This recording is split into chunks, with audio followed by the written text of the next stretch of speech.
Bonjour, bienvenue à l'épisode 15 d'Open Layer. Pour cet épisode, j'ai reçu Eve Gaumont, qui est candidate à la maîtrise en droit à l'Université Laval. Son sujet porte sur les impacts sociétaux de l'intelligence artificielle. Puis, principalement, son projet de maîtrise s'intéresse sur la mise en ligne des dossiers judiciaires pour finalement minimiser l'impact puis améliorer, grâce à l'intelligence artificielle, l'accessibilité et la transparence du système de justice. C'était beaucoup de discussions extrêmement intéressantes. On a parlé de choses que personnellement je ne connais pas du tout. Donc j'ai beaucoup appris. Je suis certain qu'elle va vous en apprendre beaucoup aussi. C'était vraiment fascinant. Puis j'espère vraiment qu'on va pouvoir continuer cette discussion-là. Il y a des choses qui ne sont pas encore tout à fait mises en place. Là, normalement, notamment là, aussi, elle m'a reparlé suite à ça, là, justement par rapport au cas de Desjardins, que la Cour suprême... par rapport à Equifax, excusez-moi. Que la Cour suprême n'a pas reconnu, comment elle dit ça, ne reconnaît pas comme dommage compensatoire le simple fait que des renseignements personnels soient en possession non autorisée par des armes. Donc, c'est vraiment le point justement qu'on a discuté dans le podcast. Ça va probablement, là, vous allez pouvoir faire les liens avec ça. Un autre point qu'on m'a demandé aussi de parler, là, qu'on a malheureusement pas, qu'on a oublié de parler, c'est sur son implication à l'Obvia, qui est finalement un incubateur d'idées innovantes. Puis là-dedans, c'est un laboratoire visant à soutenir les étudiants dans le développement d'idées innovantes, puis entre autres, les impacts positifs d'IA, mais c'est pas uniquement ça leur mandat. Si je me trompe pas, c'est à la Fabrique, qui est finalement une église qui a été convertie en laboratoire d'innovation sociale. Puis elle s'implique là-dedans, puis il y a une cohorte justement de 10 étudiants, dont entre autres Justine Dima puis Khadija, qu'on a reçu précédemment dans l'épisode.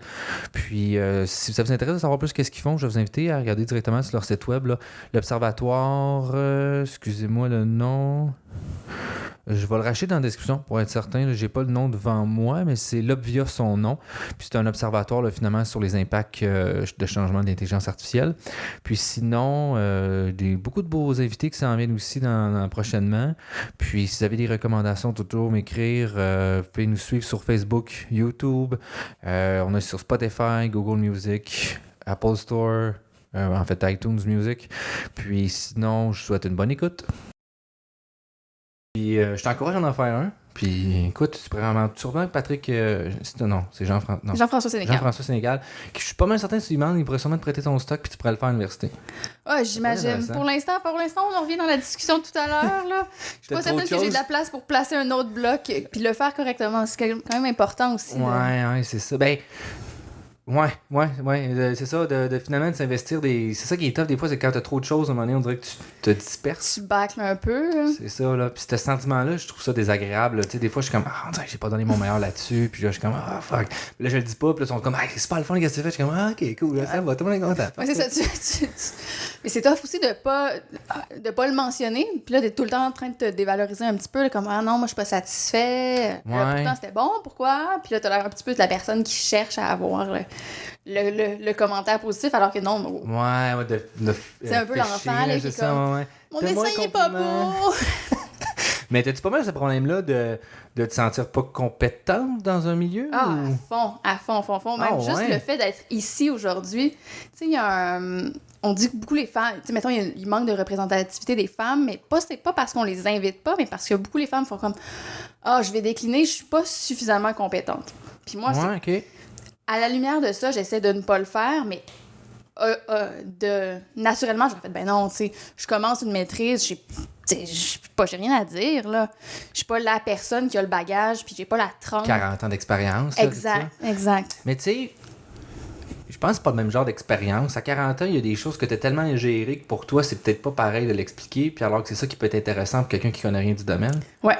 Tu sais, les profs que tu vas voir sont complètement ailleurs. Puis là, ils te parlent, puis t'es comme, mais moi, je te demande juste comme un 2 plus 2, c'est comme quoi, là? Puis là, tu m'expliques finalement la théorie de quelque chose d'autre. Ben, peut-être que t'aurais cool down un peu. Oui, c'est clair. Puis tu sais, c'est des trucs qui sont devenus tellement évidents que t'as tellement acquis, c'est tellement loin les départs où tu cherchais comment ça fonctionnait, que même si on dit simplifie, mais c'est vraiment simple, là, je peux pas aller plus simple que ça. Ouais.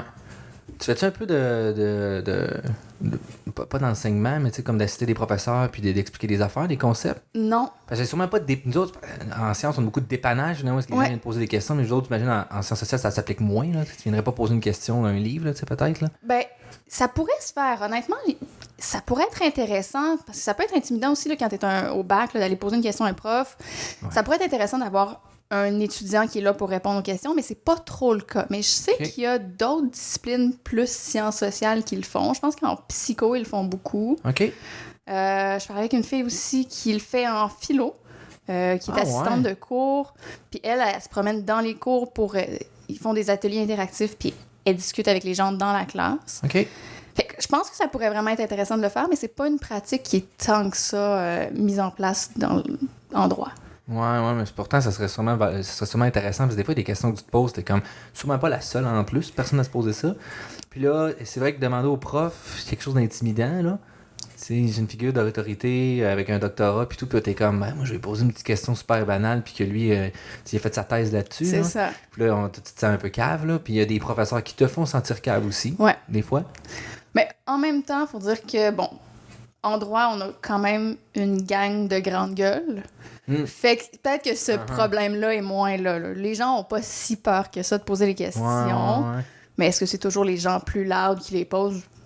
Quand sais-je? Ouais. Fait que t'as pas vraiment d'opportunité de faire de l'enseignement avant d'être professeur, finalement, en droit, là? Pas tant, effectivement. Surtout que les chargés de cours, généralement, c'est des praticiens, c'est des avocats. OK.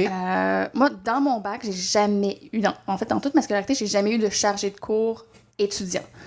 Par contre, je pense que les opportunités d'enseignement qui sont offertes aux étudiants, c'est beaucoup au niveau du certificat. Là, j'ai l'impression que c'est la majorité des étudiants vont faire leur classe d'enseignement là. OK.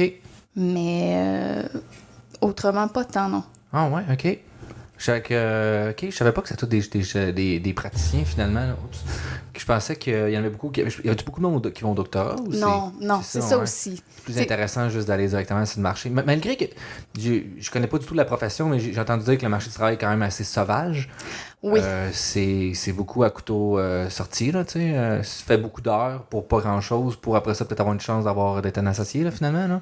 Exact. C'est un milieu qui est pas facile, qui est très aride, mais pour lequel, bon, puis il y a plein de gens qui rêvent de faire ça toute leur enfance, là, d'être avocat. Donc, à la sortie du bac, tout le monde se garoche. Là. Dans mes amis, j'en ai pas qui ont poursuivi après ça aux études. Ils sont tous dirigés vers le barreau. Mais oui, effectivement, c'est un milieu qui est super tough. Puis ils commencent à faire des stages, puis tout. Puis là, ils sont comme, oh, c'est pas facile. Est-ce que je vais 70 heures pour... sont-tu payés les stages? Les stages sont payés. Okay. En fait, la majorité des stages sont payés. Là, le barreau commence à donner des... Il y avait des stages gratuits parce qu'il faut que tu fasses ton stage. Tu as l'obligation de faire ton stage du barreau pour être avocat. Okay. Fait que, ça demeurait quand même une option là, si tu n'es pas en mesure de trouver un stage. Mais c'est pendant le bac ou après le bac? Après le bac, c'était barreau, gratuit en plus. Ouais. Tabarnane. Mais moi, c'est quand même... je suis partagée là-dessus. Parce que d'un certain côté, c'est complètement absurde. Mais si ton barreau... Tu as 2 ans après ton barreau pour passer ton stage. Uh-huh. Là, quand tu es en mode panique, là, j'imagine que tu les prends toutes les opportunités. Ouais. Tu te dis, bon, je vais mettre ça sur ma marge, puis après ça, je me démerderai. Fait que, ils l'ont pas encore tout à fait interdit, mais le barreau a arrêté de faire la publicité de ces stages-là. OK. Fait que c'est comme une solution médiane qui est pas si mal. Que finalement, les meilleurs arrivent à se poigner des bons stages. Ah oui. Les moins bons. C'est ça, les meilleurs, ils se font donner des ponts d'or, là, finalement. Ah oui, à l'année 1-2 du bac, ils ont déjà leur stage. Puis, ils sont... C'est rapide. Oh, il y a une espèce de processus, là, la course au stage, qui est un peu... Je sais pas si tu as déjà entendu parler du livre Royal de Jean-Philippe Bariguera. Non, je connais pas ça. C'est un roman qui dépeint de manière un peu sarcastique tout l'univers des étudiants de droit. OK. Puis c'est super caustique, super rough aussi. Puis c'est ça, il décrit la folie de la course au stage. Puis bon, après ça, tu sais, je veux dire, j'ai rien contre, tu sais, c'est décrié par beaucoup, idolâtré par beaucoup. Tu sais, c'est des cocktails où t'es payé. Ah ouais, je vois c'est ça, grosse affaire d'avocat. C'est professionnel aussi, là. C'est une profession libérale, je pense que c'est ça. Ouais, c'est exact. Ça. Fait que toutes les professions libérales, c'est souvent on chante puis let's go, le prestige, là. Exact. J'imagine que ça, c'est bon côté, c'est moins bon. Ça crée un stress sur certains. ça crée une vraiment belle reconnaissance pour d'autres. Fait. Ouais, c'est ça, il y a des gagnants et des perdants, comme dans tout système, là, tu sais, finalement. Là. C'est s'il y a quelqu'un qui gagne, quelqu'un qu'il faut qu'il perde à quelque part, là, tu sais. C'est comme ça que ça fonctionne, là. Puis pourquoi t'as décidé de continuer la maîtrise, toi? Pourquoi j'ai décidé de continuer à la maîtrise? Ça s'est comme un peu imposé de soi-même.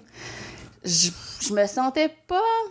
Tu sais, j'ai jamais vraiment tant que ça voulu être avocate à la base. OK. Moi, je rentrais là pour être journaliste. Puis je me disais, bon, un bac en com, t'apprends à communiquer, c'est bien, mais t'as pas grand-chose à dire. Tu sais, va te chercher de la substance, va te chercher quelque chose à dire, puis après ça, tu vas faire, je ne sais trop, une maîtrise en journalisme, puis là, t'auras ton parcours un peu solidifié. Puis, bon, finalement, je me suis un peu pris d'intérêt pour le droit. Je me suis mis à triper, mais je me voyais toujours pas être avocate. Fait que... Puis j'avais déjà en tête de faire une maîtrise. Fait que ça m'a pas trop posé de question, est-ce que je continue mes études ou pas? Mais sinon, je pense qu'aussi... Genre, à un certain point en voyage, j'étais partie en voyage, j'ai fait comme le tour de l'Europe, puis couchsurfer un peu chez des gens, des étudiants, puis tu sais, tu t'assois, tu te jases avec, tu t'arrives chez quelqu'un, tu jases, tu parles d'idées. Je me suis dit, mon Dieu, je veux que ça soit ça, ma vie, je veux penser, puis entrer en contact avec des gens, puis challenger mes idées. Puis quel beau milieu que l'université pour penser, réfléchir et challenger ses idées. Fait qu'après avoir côtoyé tout plein d'étudiants qui, eux, faisaient des études graduées, je me suis dit, allons-y, continuons. Puis en même temps, j'ai commencé à m'immerger un peu dans le milieu des technologies. Puis il y avait des questions que je voulais fouiller plus en détail. Bon, aller plus en profondeur sur ces interrogations-là. Vraiment maîtriser, aller au bout d'un sujet. Fait que de fil en aiguille, je me suis retrouvée à poursuivre à la maîtrise. C'est un peu ça. Fait que c'était un addon. Un addon en étant que c'était déjà ton idée, mais finalement... Tu te dis, pourquoi pas, tu sais. C'est quand même intéressant ce que tu as dit d'échanger puis de challenger tes idées, là. C'est intéressant. Tu vois l'université beaucoup comme ça, mettons? L'idéal, l'université, certainement. L'université, c'est plus ça, là, OK? Mais tu sais, après ça, je pense que ça donne quand même l'opportunité de le faire. Il n'y a pas des masses de milieux où tu peux t'interroger sur des questions qui peuvent sembler un peu pas avoir d'application concrète au jour le jour. Mais que si tu les creuses, si tu les réfléchis... Oui, je pense que même si c'est très loin de l'idéal qu'on s'en fait, là, il demeure le fondement, que c'est un peu la raison pour laquelle tout le monde est là, même si finalement on se perd dans la demande de subventions puis tout ça. Oui, c'est ça. Finalement, ça devient... tu sais, c'est une entreprise comme un autre. Tout à fait. Ça devient une entreprise, ça devient... Tu veux du capital pour pouvoir être capable de continuer ce que tu fais, donc tu dois te vendre, tu sais, fait que c'est juste un cercle qui fait continuer, mais je crois... En tout cas, au fil des discussions avec des Européens, est moins pire ici qu'en Europe, parce que finalement, souvent, d'un coup, qui ont une chaire, c'est à vie, puis ils font juste... Ah ouais? Ouais. Fait que là, ils n'ont plus rien, tandis qu'ici, on essaie de stimuler quand même beaucoup activement avec ça, mais c'est pas tout le monde qui le fait, là, finalement, de faire ça, mais il y en a beaucoup qui se passe. Fait que oui, on rechallenge les idées, puis tout ça, c'est intéressant, là. Fait que de pas juste s'asseoir sur rien, mettons. Là, ouais, non, c'est clair, de pas faire comme... T'as fouillé ta question un petit peu, là, il y a 15-20 ans, puis là, tu redonnes la même affaire, la même conférence, puis tu réécris grosso modo le même article, mais tu changes une ou deux variables, puis... Puis là, hey, on a un autre article, puis let's go, on continue. Là. Exact, ouais. Puis ça ressemble à quoi, mettons, de la recherche en droit? Grande question, hein, parce que au final, on jase avec des livres, là, c'est pas mal ce qui se passe. Il n'y a pas tant de terrain en tant que tel, fait que c'est souvent, par exemple, t'as une faille dans le droit, t'observes que... il y a des opinions divergentes, ou il y a une question qui n'est pas répondue, ou il y a une question qui pose un problème. Par exemple, si tu interprètes le droit de telle manière, ça donne une réalité sociale qui n'est pas objectivement acceptable, qui n'est pas la meilleure des solutions. Comment on peut, en tordant le droit, en jouant le droit, en conciliant la jurisprudence, la loi, les précédents historiques, comment on peut répondre à cette problématique-là? Okay. Dans le domaine des technologies de l'information, mais là, c'est autre chose. C'est-à-dire qu'il n'y a pas de droit. Il y a pas, pour l'instant, c'est un peu une espèce de flou. Le droit est à la remorque de la technologie. Il y a 15 pas de retard. Fait que c'est comment est-ce qu'on peut faire en sorte d'adapter la société, d'adapter le droit pour qu'il se moule mieux aux réalités technologiques. Okay. Un peu comme finalement, qu'est-ce qui est arrivé justement avec les breaches de données, là, qu'il n'y a pas vraiment de pénalité qui peut arriver à une entreprise qui parlait qui part des données ou whatever, là, un employé les sort de l'entreprise, là, mettons, pour ne pas parler de Desjardins, mettons. Il n'y a pas vraiment rien. À ce que j'ai compris, ma compréhension, il n'y a pas vraiment de loi qui qui peut sévir pour ça en 2019? Ben, ça dépend. À mon sens, ce qui s'est passé chez Desjardins, c'est pas une question technologique. Non, on aurait été en 1940, il aurait pu puis monsieur aurait pu décider qu'il volait ses cartables. Définitivement, ouais. Fait il y a une faute, il y a un dommage au bout de ligne, mais c'est ça un peu la problématique avec chez Desjardins, c'est qu'on n'est pas capable de quantifier le dommage pour l'instant. Il y a personne... Moi, mes données ont été volées. Pour l'instant... T'as pas de dommage à rien encore. Je suis peut-être nerveuse. Après ça, est-ce qu'on peut quantifier mon taux de nervosité pour dire, ben, il faut qu'on répare ça, il faut qu'on donne une compensation. Pour l'instant, c'est ça la problématique, c'est qu'il n'y a pas de dommage. Okay. Une fois qu'il y aura un dommage, à ce moment-là, il y aura une poursuite possible, à mon sens, mais ce ne sera pas par le biais des lois technologiques. Tu sais, ça va être vraiment... purement de la responsabilité civile, comme si on avait été en 1900... Ben, tu sais, je dis 1940. Ouais, non, mais je comprends ce que tu veux dire. C'est pas le véhicule, ça a juste à donner que c'est de l'informatique, mais c'est pas ça la source de problème. Exact. OK, je comprends. Oui, très bonne nuance. Mais par contre, est-ce que ça veut dire que nos lois de protection des données sont adéquates? Pas du tout. C'est vraiment la loi qui est actuellement en vigueur au Canada, elle date de 2005. Puis, tu sais... tout dans cette loi-là est basé sur le principe du consentement. C'est-à-dire que dès lors que tu donnes ton consentement à ce que tes données soient collectées, sauf quelques fins là, vraiment déraisonnables qui sont considérées comme illégales, mais la personne qui collecte tes données, elle peut faire un peu ce qu'elle veut avec. Okay. Là, je mets une nuance. Il y a certaines limites, mais somme toute, puis on le sait comment on consent facilement ces temps-ci. Là. Ouais, c'est quand la dernière fois que tu as lu une politique... C'est ça. Je sais pas. Exact. Pour ne pas dire jamais. C'est ça, je pense moi non plus. Fait que là, ça, c'est une problématique.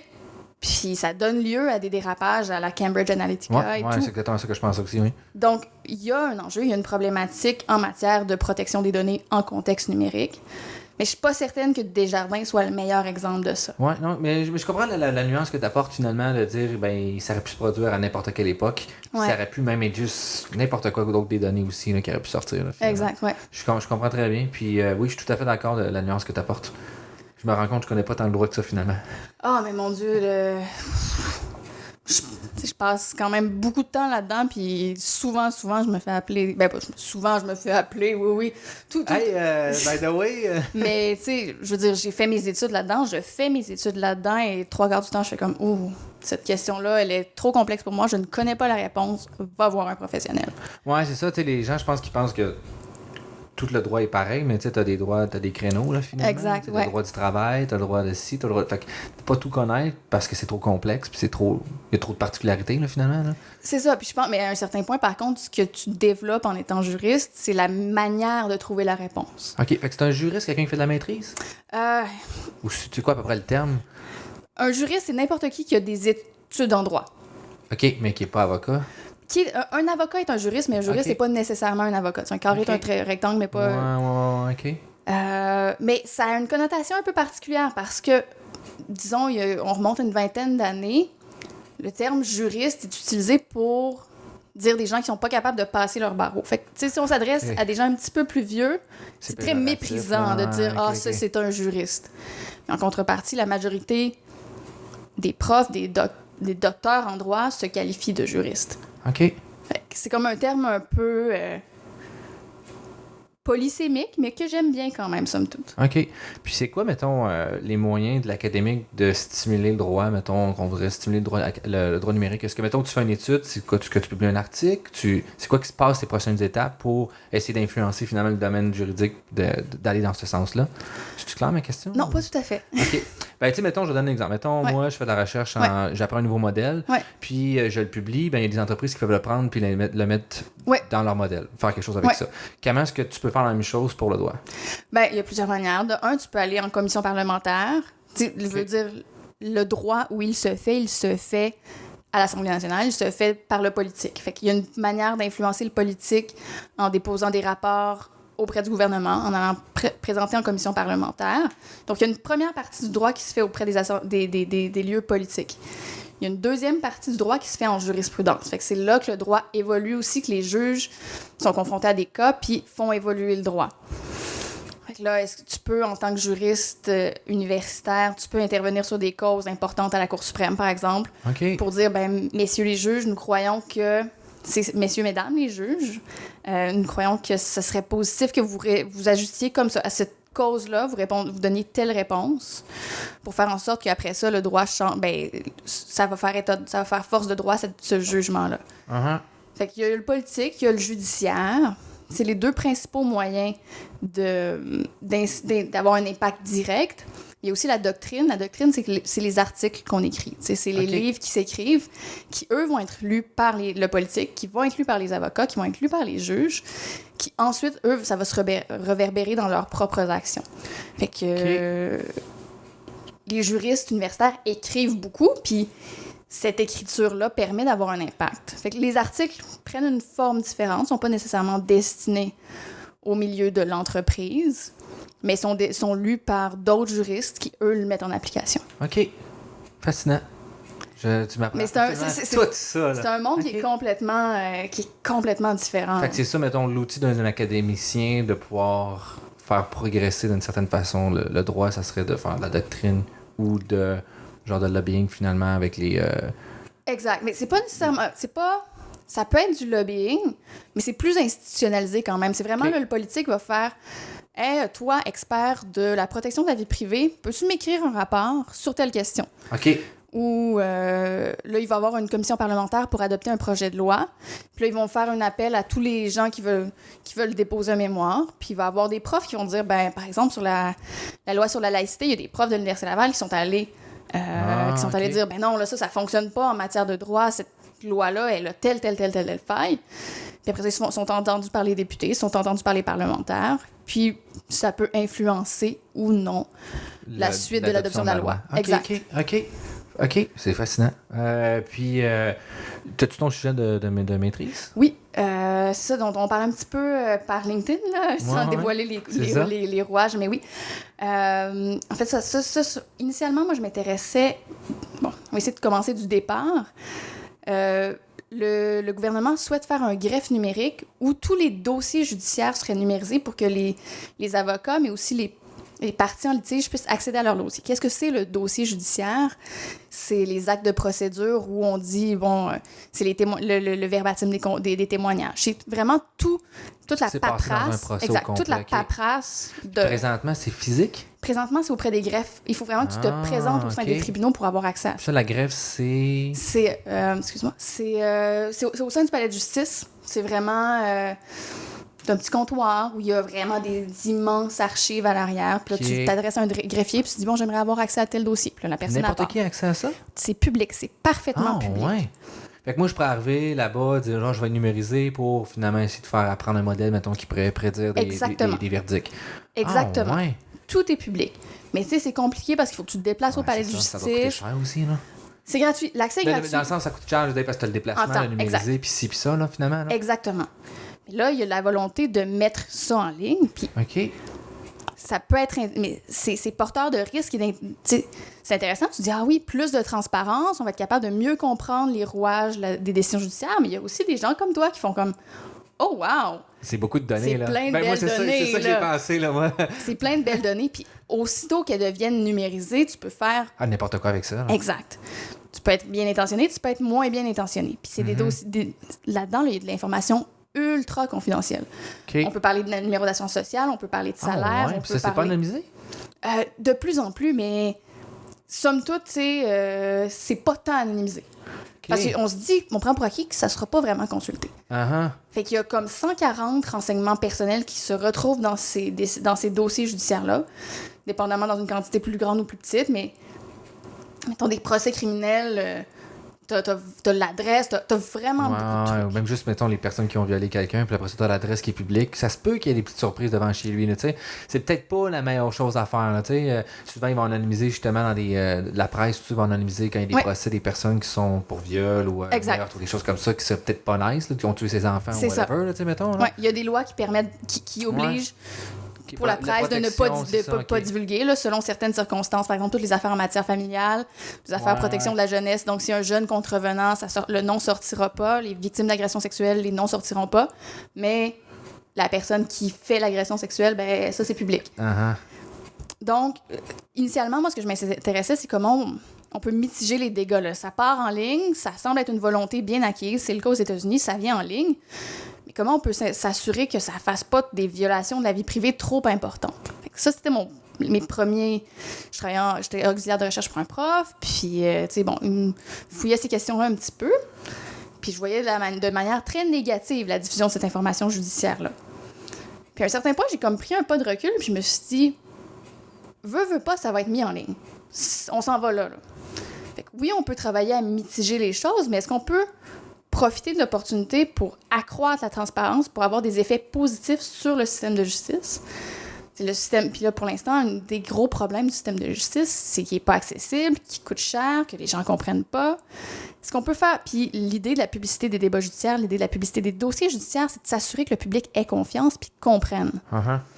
Mais finalement, pour l'instant, ça ne fonctionne pas. On ne remplit pas cet objectif-là. Donc, ma question était comment est-ce qu'on pourrait remplir mieux cet objectif-là par la numérisation? Réflexion un peu, puis mais l'intelligence artificielle, ça pourrait permettre ça. On pourrait... Puis il y a beaucoup de questionnements dans le milieu technologico-juridique de comment on peut simplifier, faire des résumés plus synthétiques des décisions judiciaires, de l'information judiciaire. Puis c'est tough quand même de flaguer dans une décision qui a une centaine de pages, quels sont les passages intéressants. C'est extrêmement difficile. Mais là, si on reverse le truc, puis on a ta base de données est comme plus organisée, tes données sont structurées, parce qu'en rentrant tes données pour les greffes numériques, ben, tu nécessairement dois remplir des cases, donc tes données sont un petit peu plus structurées.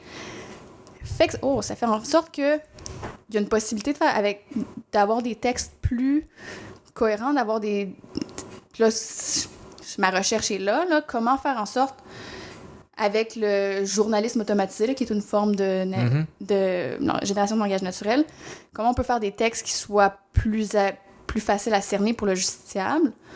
Résumer les décisions, tout ça, mais aussi, par exemple, l'arrêt Jordan, qui fait les arrêts de procédure après un trop long délai. Ouais. Puis là, ça sort, arrêt de procédure. Gros procès majeur pour fraude, corruption.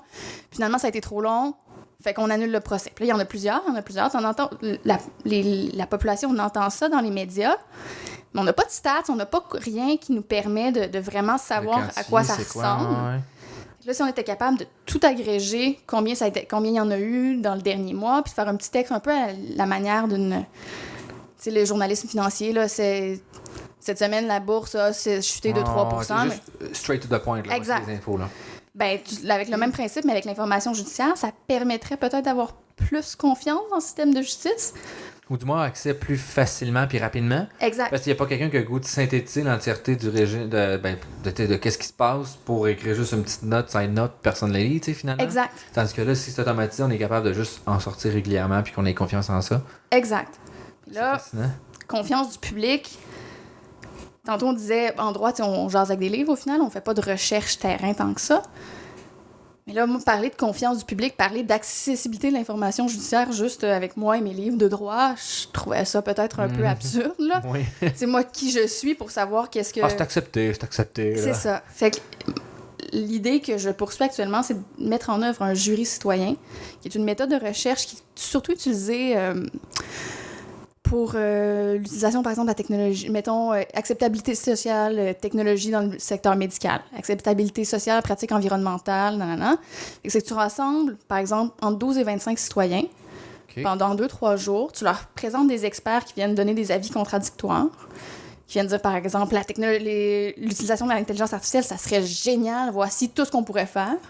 Au contraire, non, ayez peur de la technologie d'information, c'est dangereux. Puis ensuite, tu mets tes 12 personnes ensemble et ils délibèrent.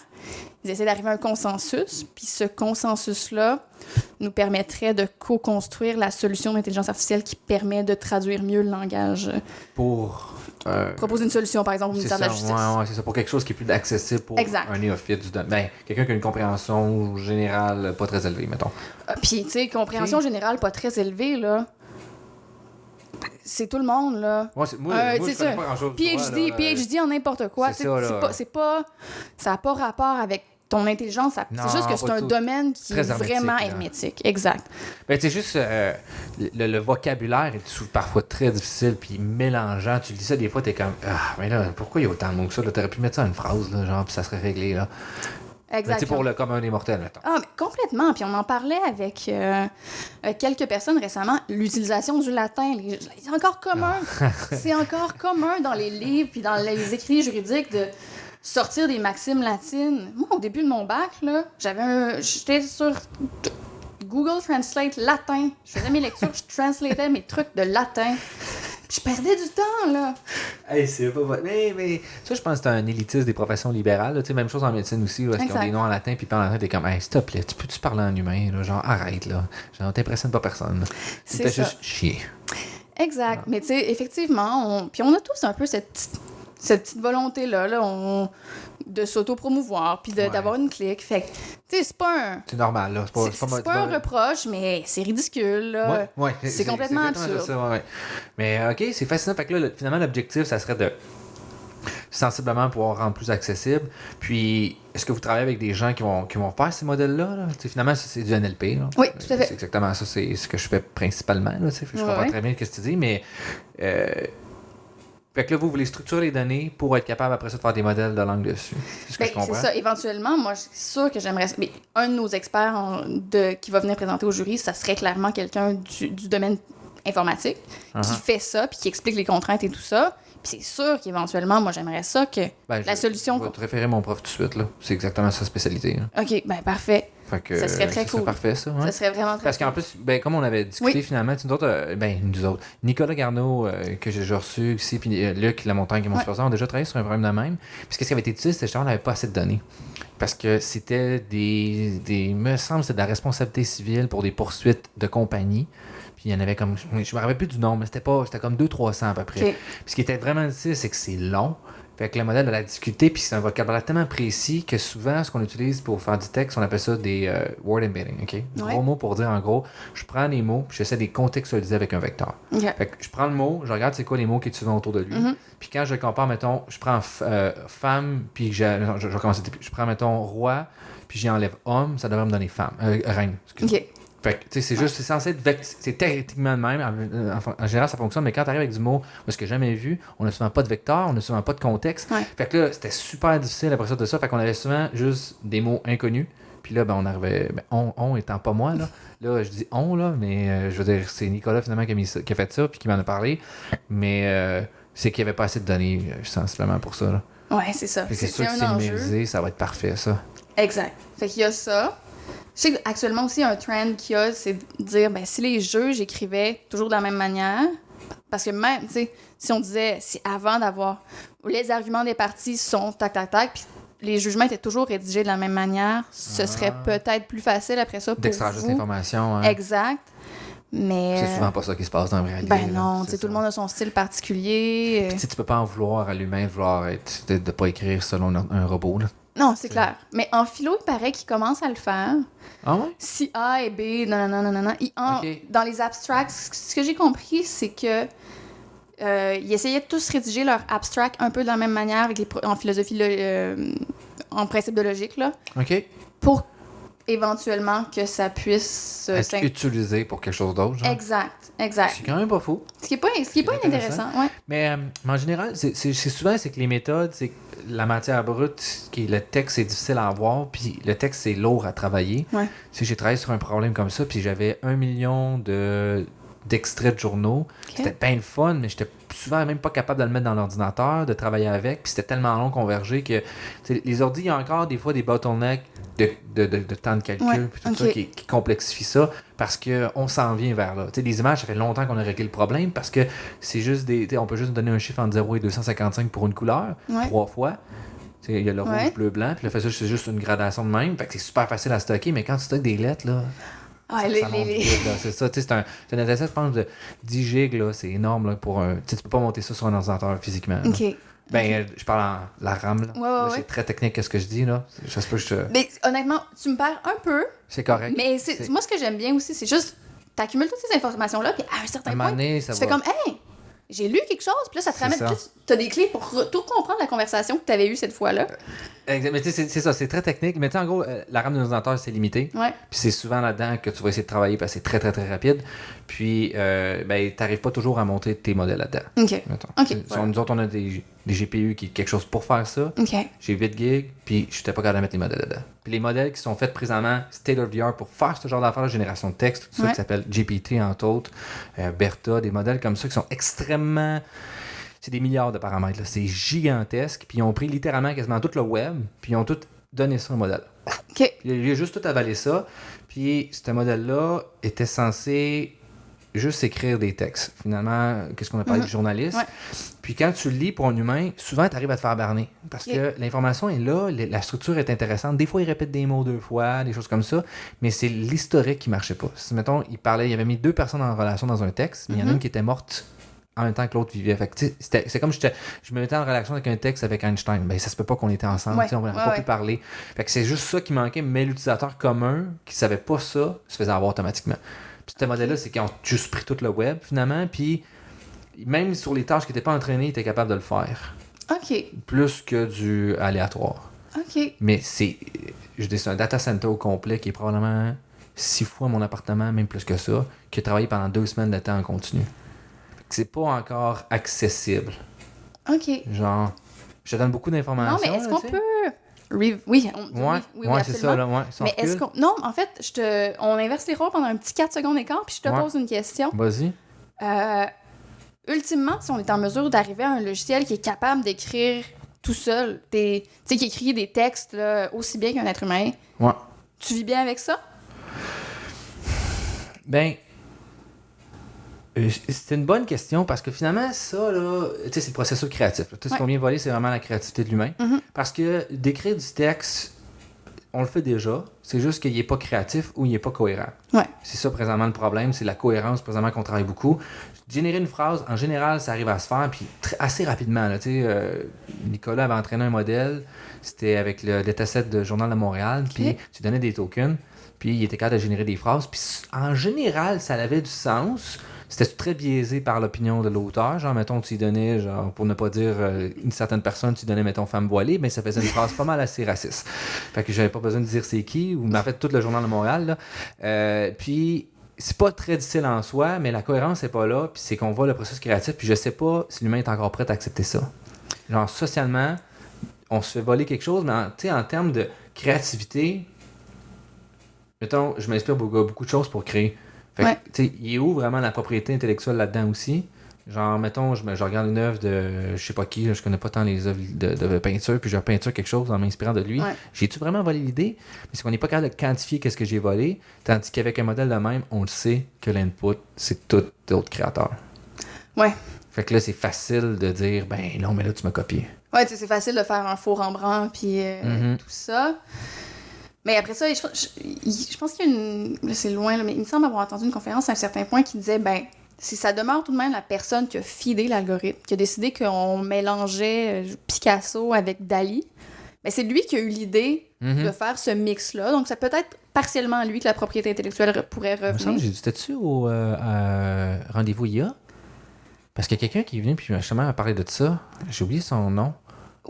C'était pas le gars de Google là, qui faisait... Ah ouais, lui, c'est ça, mais t'étais venu aussi. Là. J'étais là aussi. Mais il y a eu la fille un petit peu après ou en même temps que lui, là, avec les cheveux courts, qui avait parlé du droit. Puis... Ouais. C'est elle, je pense que c'était... Oui, probablement. Lui, il parlait aussi justement de... Lui, c'était qu'il faisait de la musique, finalement. Il faisait du jazz avec un ordinateur. Ouais, exact. C'était vraiment cool. Pour vrai, c'était vraiment bien. Genre, tu sais, finalement, mettre en contexte, là. Les autres, ben lui, il partait. Finalement, il y avait... Bon, c'est un modèle que tu lui donnes des notes, puis il avait appris à jazzer. Fait que là, il donnait des keynotes, il disait, OK, ben moi, je commence, je vais faire tel beat. Puis il leur dit, il répondait, puis il faisait finalement une tourne comme ça, les deux ensemble. Ouais. Puis, ben, tu sais, je pense que c'était surtout le fun parce que c'était interactif. Ouais, c'est live. Ben, interactif live plutôt, là, ouais. Puis, mais c'était vraiment fascinant. Mais c'est ce concept-là de modèle, là, qui expliquait, c'est ça qu'ils ont pris pour faire, justement, des gros modèles de texte. C'est ça le state of the art, présentement, pour faire ça. OK. Puis lui, il a juste pris, puis finalement, tu peux donner à peu près n'importe quelle forme d'entrant. Puis c'est des gros modèles, on appelle ça Transformer. Ouais, là, c'est tout du technique, mais puis juste avec ça, il est capable de générer. Puis c'est très puissant pour l'instant. C'est ça le best. Là. C'est très cool. Mais ce qu'il disait, lui, c'était-tu que. Mais je sais plus si c'est lui ou l'autre. Ben, je pense que c'est l'autre. Je pense que c'est la fille. Ça me dérange. En plus, il y avait quelqu'un qui m'avait reparlé d'elle après ça. Je me rappelle plus de son nom. Mais je pense que c'était elle. Parce que justement, elle parlait, elle, justement, des œuvres de peinture. C'est là que je prenais mon exemple. OK. Parce qu'elle avait montré, me semble, justement, où est-ce qu'il avait mélangé, comme tu disais, 2 auteurs, puis là, il arrivait à quelque chose. Ouais. Là, qui était propriétaire?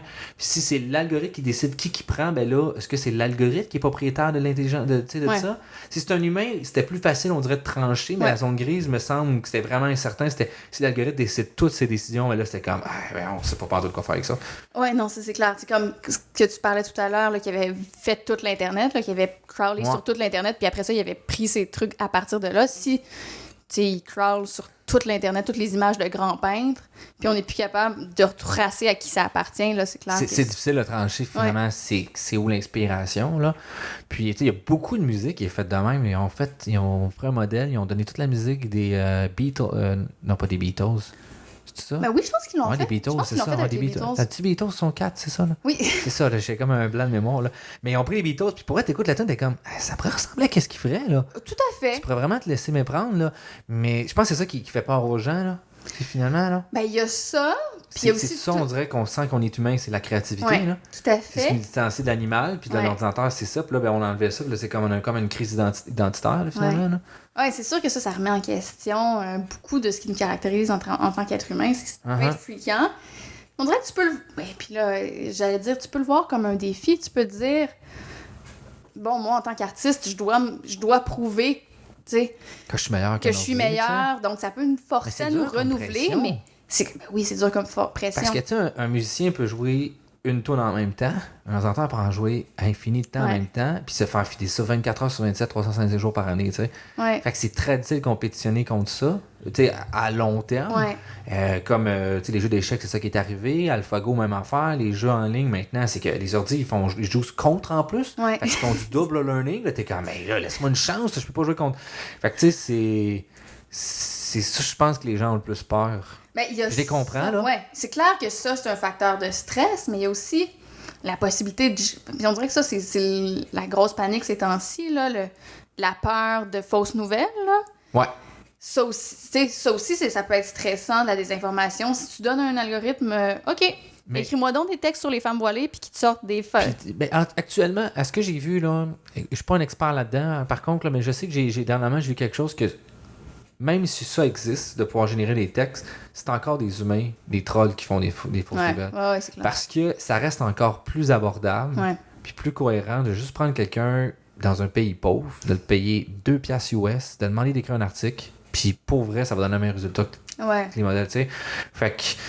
Ou souvent juste un titre, puis ta page pourrait être blanche, là. Ouais. Genre, pour vrai, c'est juste les titres des gens clickbait, lisent. là, ouais. Même sans clickbait, juste... Tu mets une photo, tu mets un titre, ça l'emmène sur une page blanche, puis le monde cliquerait dessus pareil, puis le partage. C'est très possible. C'est sûr, là. C'est très possible. Là, je sais que Facebook se met beaucoup en guerre contre ça, le partage des fausses nouvelles.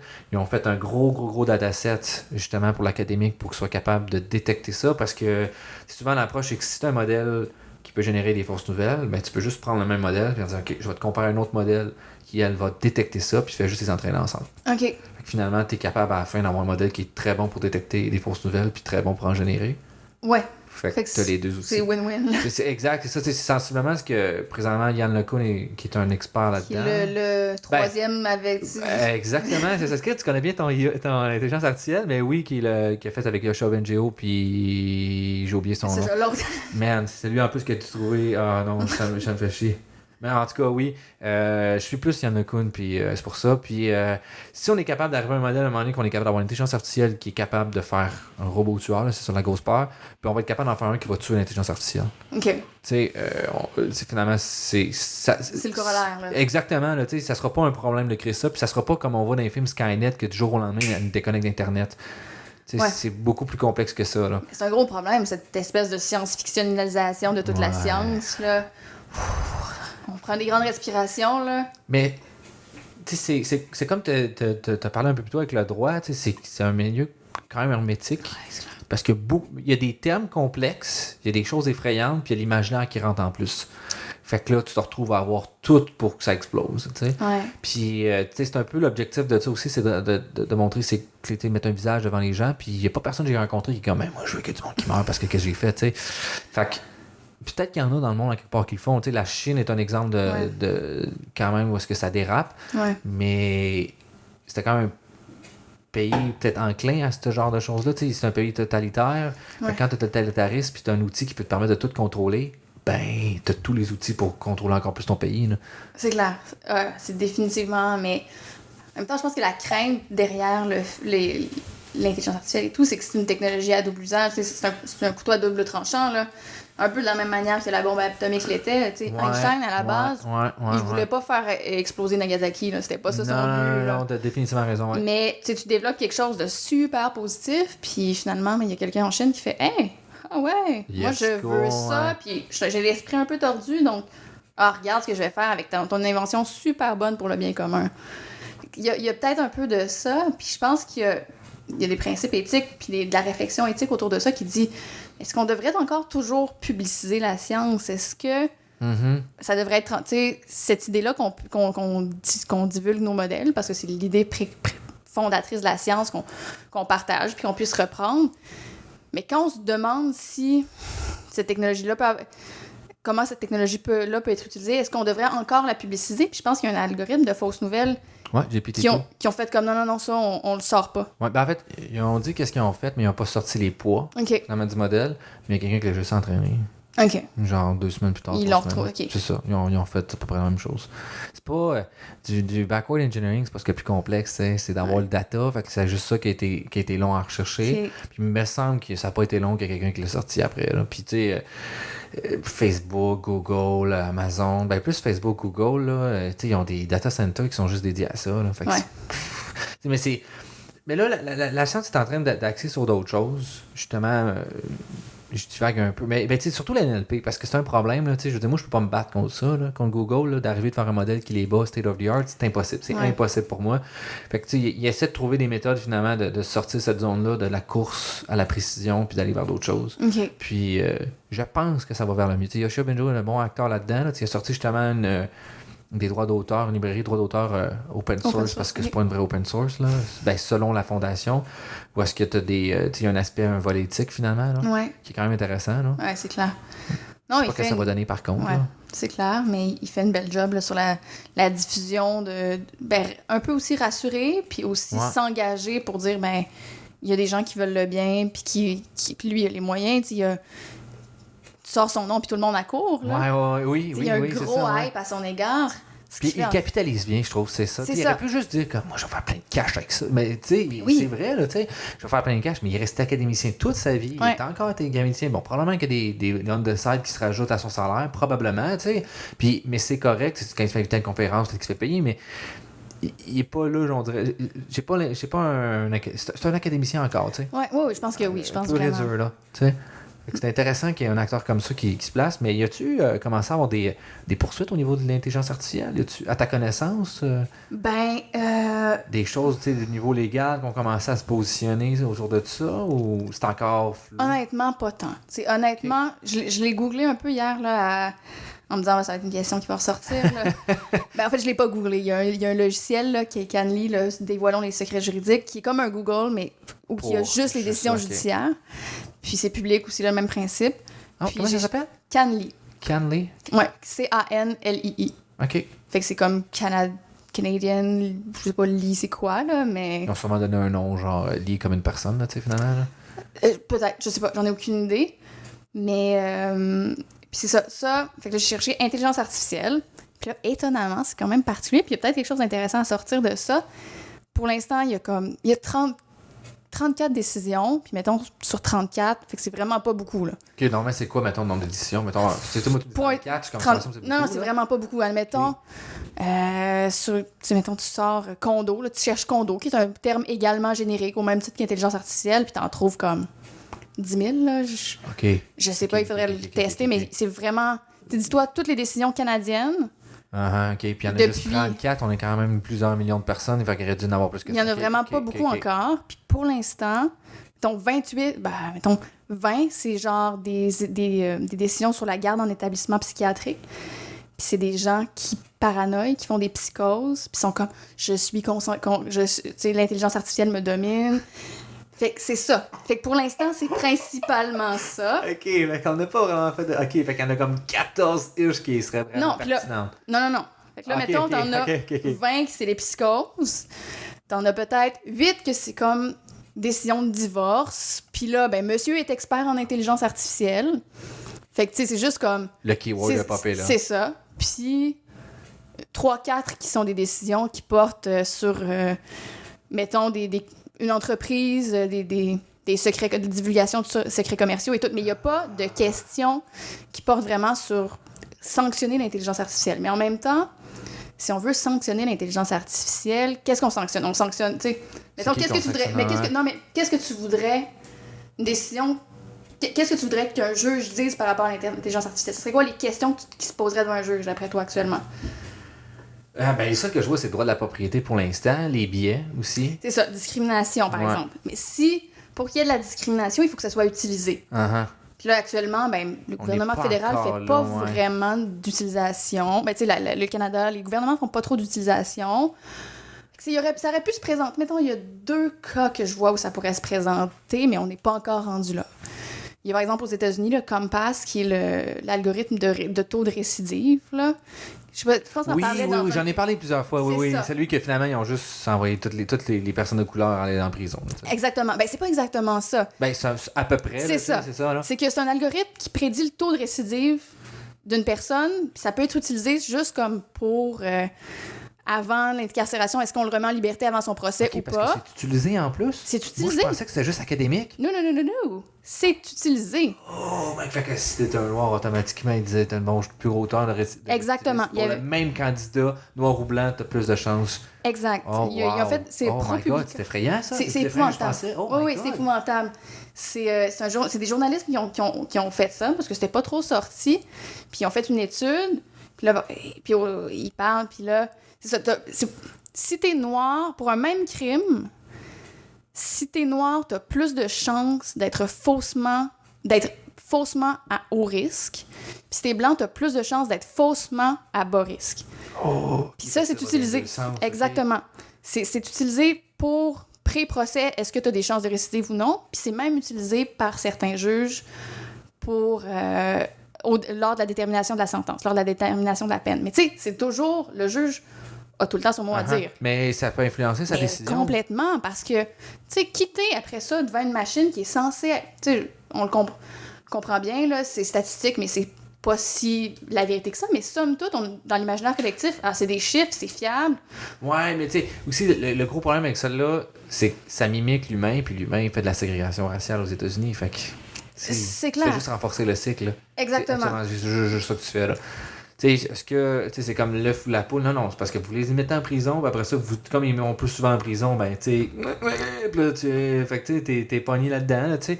Je pense pas que c'est officiel, c'est pas plus des mauvaises personnes que tu sais, c'est juste le système les met dans cette position-là, puis ils sont pris là, tu sais. Exact. Ah, mais je savais pas vraiment pas, tu m'apprends ça que c'était en production, là, puis utilisé. Moi, je pensais que c'était vraiment juste académique, là, de ma compréhension. Non, c'est utilisé. Mais je sais pas si ça l'est encore. Après, ça a fait quand même scandale, là, fait que je sais pas si ça l'est encore, mais ça l'a été. Mais même le fait... Tu sais, en fait, j'espère que les procès ont été révisés, tous ces procès-là. Là. Non, je pense pas. Non, je pense pas. Mais là, après ça, il y aurait eu mettons, une de ces personnes-là aurait pu poursuivre le gouvernement fédéral. Ouais, ça, oui, par mettons, contre, disons qu'on place ça au Canada, je connais pas le contexte américain, là, je sais pas quelle loi il s'appliquerait. Là, au Canada, tu as utilisé ça. Bon, tu pourrais faire une poursuite. Puis il y a un Amérindien qui l'a un peu fait. C'est une poursuite civile, ça? Oui, c'est une poursuite. C'est une question constitutionnelle parce que c'est contre l'État. OK. Fait que c'est un peu entre civil et criminel. Quand tu poursuis l'État, c'est juste civil. Ben, c'est au... Tu sais, mettons comme le jeune là, qui avait été... qui avait pitché une grenade sur un soldat américain, puis là, finalement, ça, c'était constitutionnel parce qu'il se battait contre le gouvernement, c'est ça? Ça, c'est une question constitutionnelle parce qu'il se battait contre le gouvernement. Mais là, c'est Omar Khadr. C'est ça, je cherchais, oui, Omar Khadr, c'est ça. Ça, c'était peut-être du civil. Aussi, OK. Mais, par exemple, si tu contestes une loi, là... l'utilisation de ce système-là. Là, c'est vraiment plus constitutionnel, puis généralement, ce que tu obtiens comme réparation, c'est pas de l'argent, c'est juste, ben, on va changer la loi. OK, fait que, mettons que t'es en prison injustement à cause de ce système-là, ça serait pas comme, ah bon, on te libère, puis on a de l'argent, on t'indemnise d'avoir passé 3 ans en prison pour rien, mettons, ça va être juste, ben, on va changer la loi. Je pourrais pas me prononcer exactement. Mais ça va plus dans ce sens. C'est ça, clairement. OK. Souvent, la réparation, c'est ça. C'est la réparation, c'est on va changer la loi. Ben, Kader, lui, a reçu de l'argent, mais là, c'est parce que c'était à l'étranger. C'était une question de droit international un petit peu. Fait qu'il y avait d'autres leviers différents qui rentraient en compte. Probablement. Fait que je sais pas exactement, sinon... Mais c'est ça. Bref, si on avait essayé de poursuivre, mais même si on poursuivait, là, même si on voulait faire la preuve de ça à 50% plus 1, que t'as vraiment été discriminé à cause de ta race... De un, ton algorithme, tu vois pas trop. Tu sais pas trop qu'est-ce qui est pris en compte. Mm-hmm. Fait que là, c'est déjà une preuve qui est super difficile. Surtout si t'es un détenu qui a pas full d'argent, là, qui est défendu par l'aide juridique. Sûrement ne comprend même pas ça parce qu'il n'a pas étudié là-dedans, tu sais. Fait que là, de un, t'as le premier faire la preuve que l'algorithme est biaisé. Puis, je pense que dans le contexte actuel de Compass, ça a été fait. La preuve a été faite, mais ça a été super, tu sais... C'est pas monsieur, madame, tout le monde qui est capable d'avoir accès aux résultats. Puis ce qu'ils ont fait, là, ils ont pris toutes les bases de données, puis ils ont runné le truc, puis ils ont été capables de faire sortir les... Puis je pense que ce qu'ils ont fait aussi, c'est... Ils ont pris a posteriori, là. Mettons, Compass est utilisé en 2016. Ils ont pris 2 ans plus tard, finalement, qui a récidivé, qui a pas récidivé. Puis là, c'est là où on voit qu'il y a des faux positifs, des faux négatifs. Mais sinon, tu sais, si t'avais pas eu le recul nécessaire... Ils se sont construits un nouveau test set, finalement, qui n'a jamais été vu, puis en sachant le prior d'avant, ouais. C'est ça. Il a fallu qu'il y ait accès à des données gouvernementaux. Il y a des gens qui se sont sacrifiés. Ben, peut-être pas le bon mot sacrifié, mais des gens qui ont été en prison, tu sais, à cause de ça, en plus. C'est ça. C'est la seule façon que tu vas avoir ce nouveau test set-là, tu sais. Exact. Fait que là, c'est super tough. Puis après ça, en plus, si tu dis que ça a été juste... L'algorithme a juste conseillé le juge, ben le juge, il peut faire... Ben non. J'ai pas suivi ça. Je suis pas... Fait que tu sais, t'as double... Il faut que tu contestes l'algorithme, il faut que tu contestes le juge. Après ça, tu sais, puis c'est un processus constitutionnel. Puis après ça, le gouvernement pourrait dire, ben non, mais... Oui, il y a des faux négatifs. Oui, il y a des gens qui sont pénalisés. Bon, puis je pense pas qu'il le ferait, mais il y a des gens qui sont pénalisés, mais ça poursuit un objectif social important. Nous, on préfère... On a un Harper au pouvoir qui dit non, on préfère être tough on crime. Puis, fait que c'est un objectif social important, puis c'est la manière dont on peut. Fait que on change pas la loi, on continue de l'utiliser. Fait que ça, bon, finalement, c'est une poursuite qu'on verra pas de sitôt, d'après moi. Là, que ça arrive des choses comme ça, OK. Puis, mettons, un autre cas que je pourrais imaginer. Surtout, ça va être long. J'entends ça, j'entends des années, là, de 5, 6, 7 ans. Là, facile. Changement de pouvoir, en plus, qui peut arriver, bien des affaires. Là. Puis, tu sais, c'est que... Faut, mettons, là, chaque décision, il faut d'abord que tu passes devant la Cour supérieure, qui est comme le premier niveau. Puis là, c'est une décision d'importance sociale importante, d'importance nationale. Il faut que ça aille à la Cour d'appel. Mais là, la Cour d'appel, c'est que québécois. C'est que provincial. Fait que là, il faut que ça aille à la Cour suprême. On se dit que, mettons, il y a un délai de 2 ans pour chaque procès. Fait qu'au bas mot, t'as 6 ans pour te rendre. Là. Fait qu'au plus petit, c'est 6 ans. D'après moi. Fait que là, ça va être long. Fait que, tu sais, on n'est pas là encore. Là. Mettons, si on recule, il y a 6 ans, on était où en matière d'intelligence artificielle? On était vraiment loin. C'était pas connu, là, vraiment. Là. C'est ça. Non, on était en 2019, avec 2013, ben, ça commençait à lever. Mais c'était pas aussi démocratique. C'était pas... il n'y aurait pas un podcast dans le fond. C'est littéralement ça, là, tu sais. Ouais. Je veux dire, dans les écoles, c'était encore juste des petits groupes qui commençaient à s'intéresser à ça. OK. Fait que, tu sais, mettons ça au niveau... Fait que là, on a identifié un cas que ça aurait pu se produire. Un autre cas, ça pourrait, mettons, là, les Amazon de ce monde là, qui font des algorithmes pour l'embauche. Tu sais, la discrimination chez Amazon, là, qui... Je sais pas au courant de ça, j'ai jamais entendu ça. Ouais, ils ont sorti un algorithme qui grosso modo, là, c'était... Ils passaient 100 CV, puis ils recommandaient les 5 meilleurs CV. Puis là, il l'avait traîné sur qui avait embauché, puis qui avait embauché. C'était beaucoup des hommes blancs. Puis fait que là... Ça fait juste renforcer le même genre de pattern. Exactement. Puis là, il était pas idiot, là. Il avait enlevé... il avait comme enlevé tous les données, par exemple, du sexe, la photo. Tu sais, c'était pas tagué nulle part. Mais l'algorithme, il a appris, il a comme fait, ben, OK, si t'es courageuse, ben, t'es une fille. Puis si t'as été... Ils ont même pas... OK, ils ont gardé... Puis oui, c'est ça. Puis si t'as été, mettons, à Jésus-Marie... Ben, t'es probablement une fille, tu sais. Ouais, c'est ça, je comprends. Okay. Il a trouvé des proxys, finalement, pour arriver... That's it. Ouais, ben, tu sais, qui est un peu, finalement, en assurance, qui est un problème. Pourquoi ils peuvent pas prendre... C'est difficile de prendre les codes postaux pour faire la trafication, c'est que c'est un proxy, souvent, pour la ségrégation. Ouais. Ben, pas la ségrégation, mais plus comme un biais social. Exactement, c'est ça, tu sais. Fait que, il y a beaucoup de grosses réglementations face à ça, puis finalement, ils ont trouvé d'autres proxys pour aller chercher ça, tu sais. Ils ont pas le droit de demander... C'est quoi, ils ont pas le droit?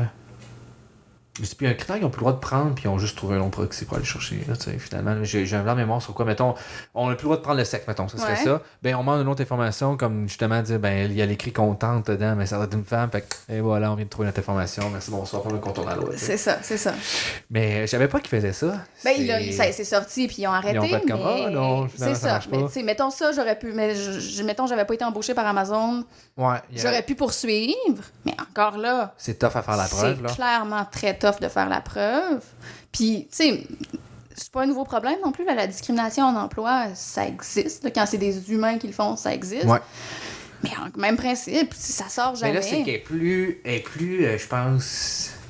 tu sais, un humain, il faut que tu infères qu'est-ce qu'il pense, tu peux pas trop dans sa tête, mais là, tu peux l'ouvrir, l'algorithme, tu peux voir qu'est-ce qui se passe. Tu peux? Ouais, ben tu peux. Ben tu sais, mort, tu peux. Là, tu peux pas voir chaque étape, là.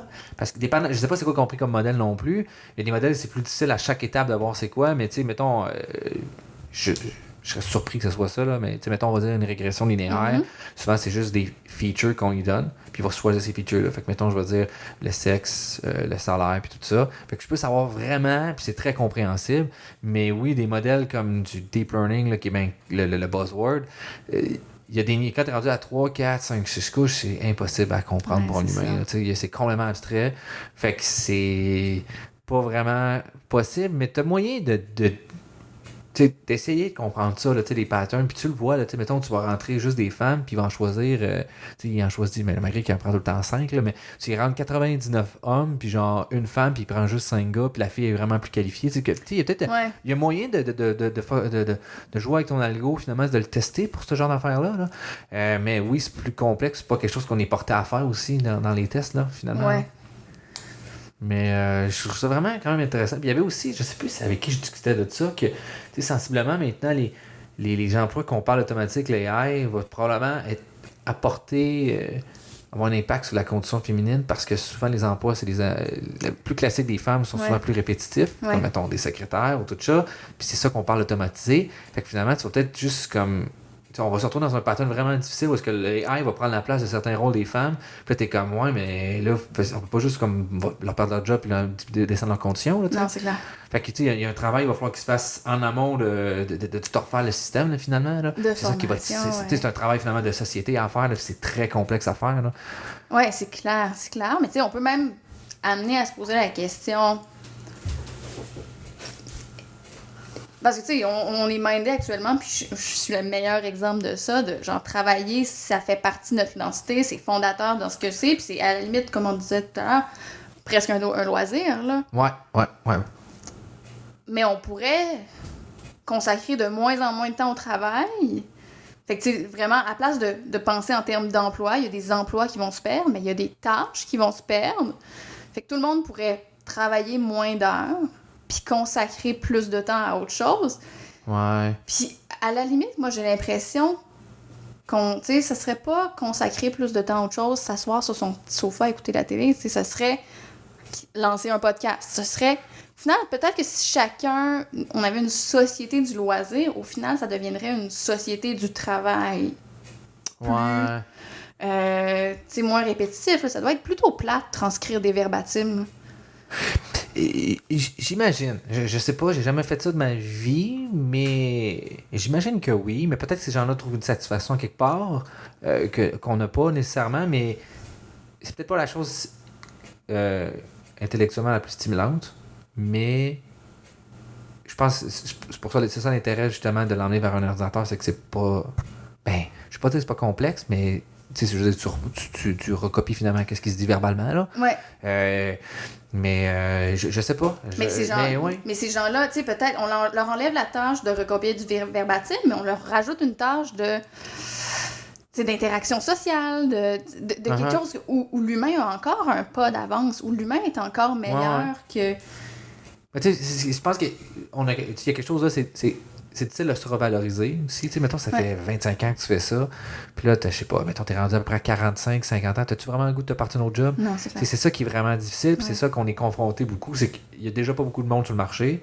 Là, en plus, s'il y en a que tu fais comme, ben, toi, ta job, c'est de la merde, va-t'en, va faire d'autres choses. Puis là, retourne aux études. C'est peut-être pas tout le temps facile. Non. Mais il y en a que ça se passe, mais ça prend beaucoup de courage. Je parlais, il y a justement un ami qui me parlait de ça. Son père a décidé qu'il allait faire l'AEC en intelligence artificielle.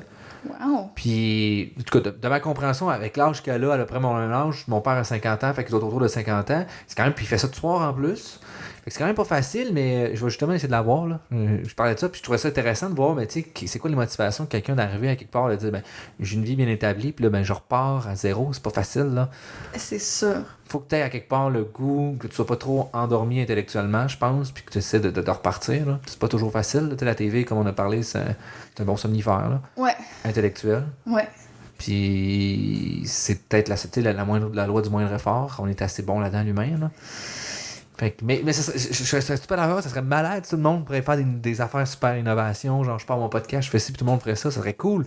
Mais... Tu es peut-être un peu optimiste. Utopique peut-être, même, je dirais, mais ça serait vraiment cool, définitivement. Mais tu sais, on est déjà plus une société de loisirs, je pense que là, 100 ans. Tu sais, on travaille, avant c'était 50 heures par semaine, on est rendu à 37,5, 35. Il y en a qui vont jusqu'à 32,5, maintenant un temps plein 32,5. Ouais. Tu sais, mais c'est pas tous les secteurs d'activité, je pense. Ouais. Tu sais, les secteurs qui sont en retard, comme la construction, est-ce qu'il y a des choses automatiques, définitivement. La robotique, là-dedans, rentre, let's go. Là. Tu sais, faire un mur de briques, tu peux faire ça avec un robot, là. Mais, tu sais, ces gens-là, peut-être que c'est de trouver un autre emploi qui est plus difficile, puis c'est souvent des emplois, peut-être pas hermétiques, le bon terme, mais axés sur, comme, c'est important de travailler, tu sais. Ouais. Genre, ils font des semaines de 70 heures, puis c'est normal pour eux autres, là, tu sais, puis ils sont fiers de dire ça, mais avec raison, mais il y a peut-être d'autres façons de concevoir la société, mais qui sont... C'est ça.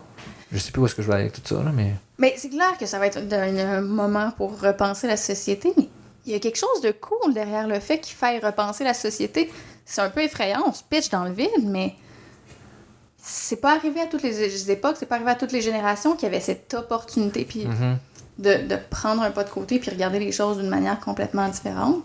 Ouais, tu sais, la dernière, c'est comme au début du siècle, le 19e siècle, là, quand finalement l'industrialisation, là. C'est la dernière, là. Ouais. Mais en contrepartie, il faut faire attention aussi avec cette espèce de techno-utopisme-là qui est comme « Yeah, la technologie va tout sauver, chaque problème, mets de l'IA là-dessus, mets de l'IA là-dessus! » Ouais, mais c'est un autre point, justement. Il y a beaucoup de gens, justement, qui arrivent, puis ils disent « Ah, mais on va faire ça. » Ouais, mais c'est parce que là, ce que tu me parles, c'est quelqu'un, ça fait 8 ans qu'il fait ça, sa compagnie. Il a mis 600 millions là-dedans. Puis c'est quoi ton budget, 50 000? Pas sûr, là, tu sais. Il y a des small steps avant de se rendre jusqu'à être capable de faire ça.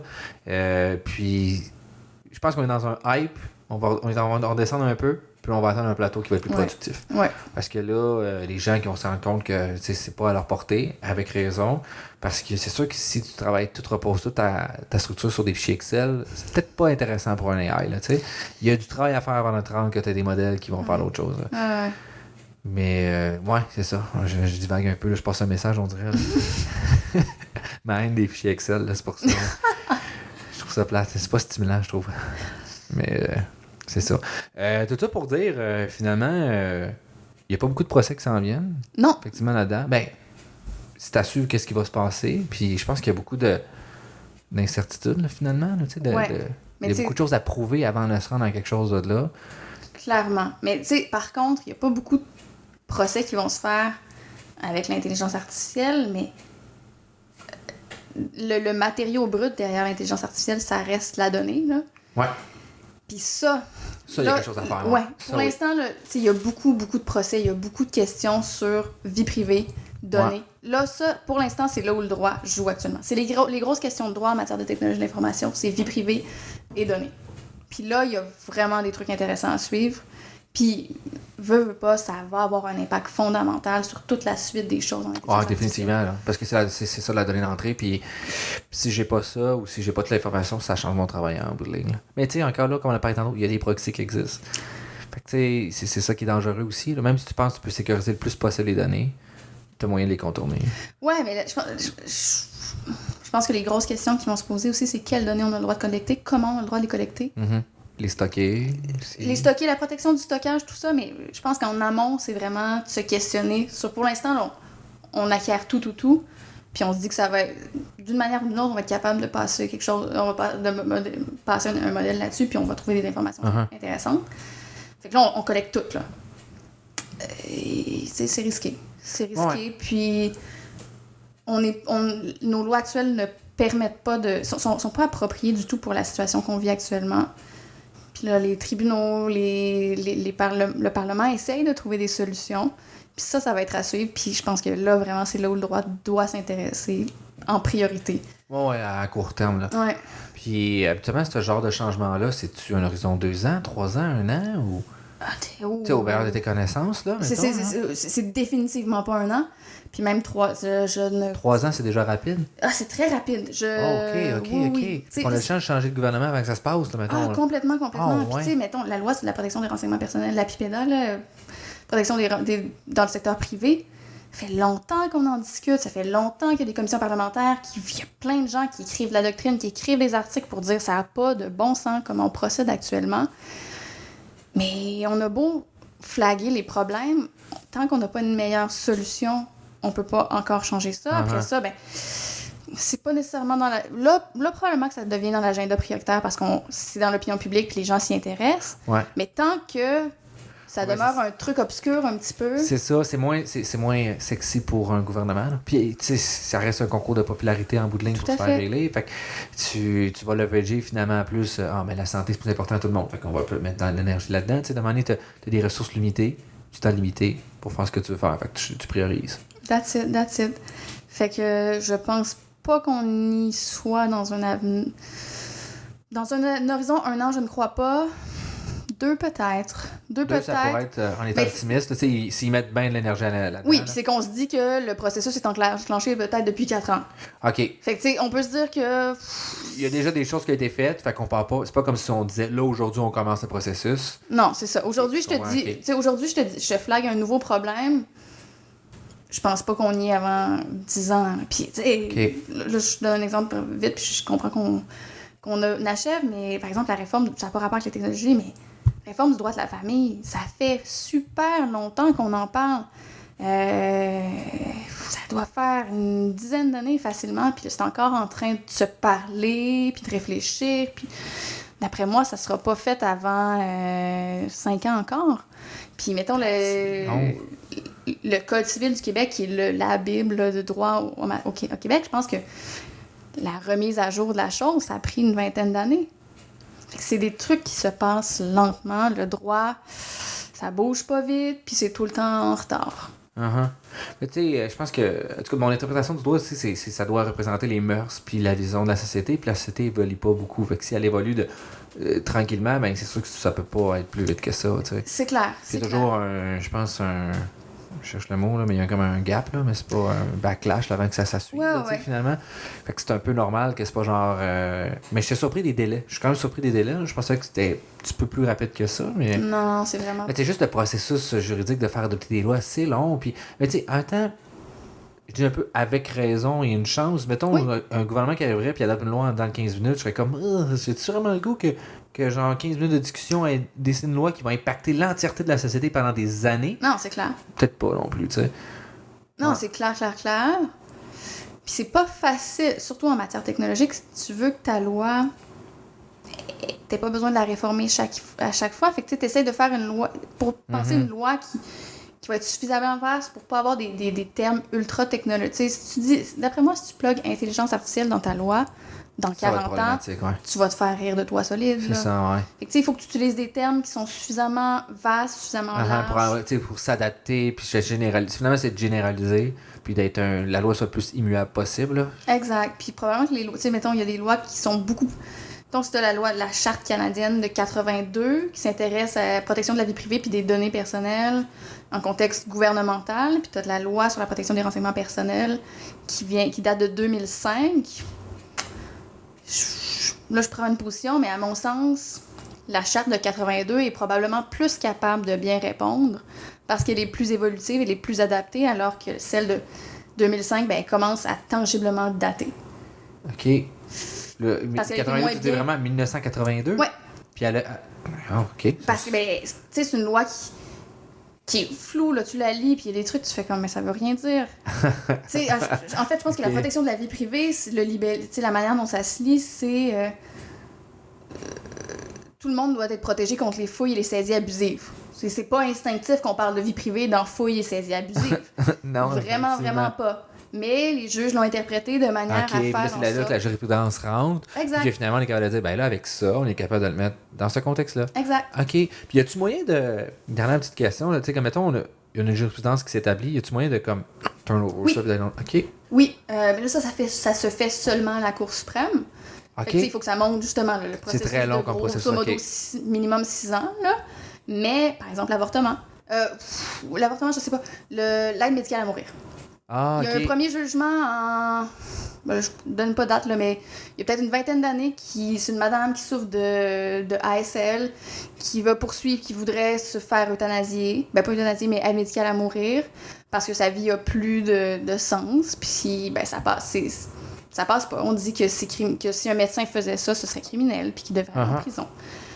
20 ans plus tard, même situation, là, grosso modo, les mêmes faits se représentent. Puis là, il y a eu la société a évolué, consensus social, on est rendu là.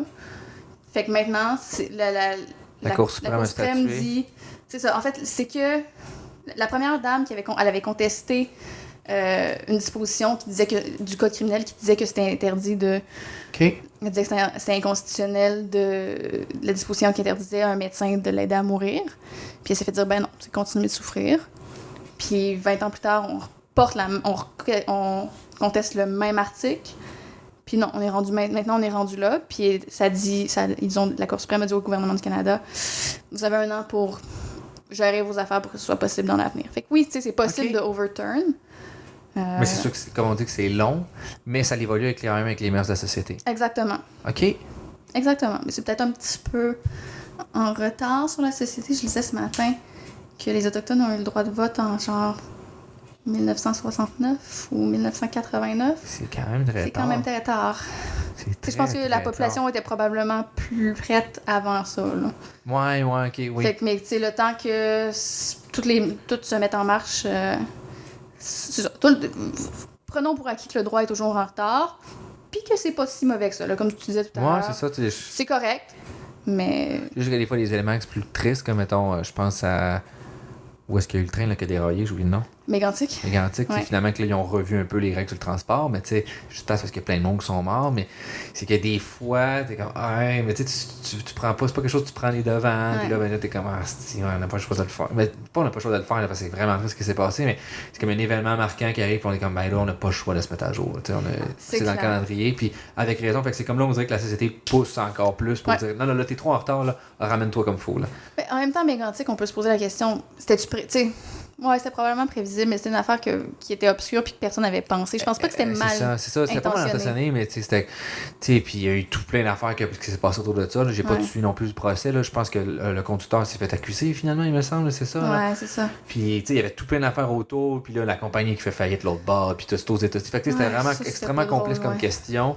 Puis, mais tout ça au moins est arrivé, pas au moins, mais tu sais, il y a quelque chose qu'on peut sortir de positif, c'est qu'il y a des améliorations au niveau de la loi pour ça, mais. C'est juste plate qu'il y a eu des gens qui sont morts là, de façon assez atroce. Là. Ouais, c'est clair. Mais sur ce downer-là, on va mettre un terme. Ça fait un peu plus qu'une heure. Hey, merci beaucoup, David. Merci à toi. C'était vraiment fascinant, pour vrai. J'ai appris beaucoup de choses. Moi aussi, puis je suis sûre que certaines que toutes les discussions qu'on a eues là, sur Natural Language Processing, ça va me servir. J'espère. Mais comme je dis, on va parler avec mon prof, puis Génial. on pourra acheter quelque chose. Super. Merci beaucoup. Merci à toi.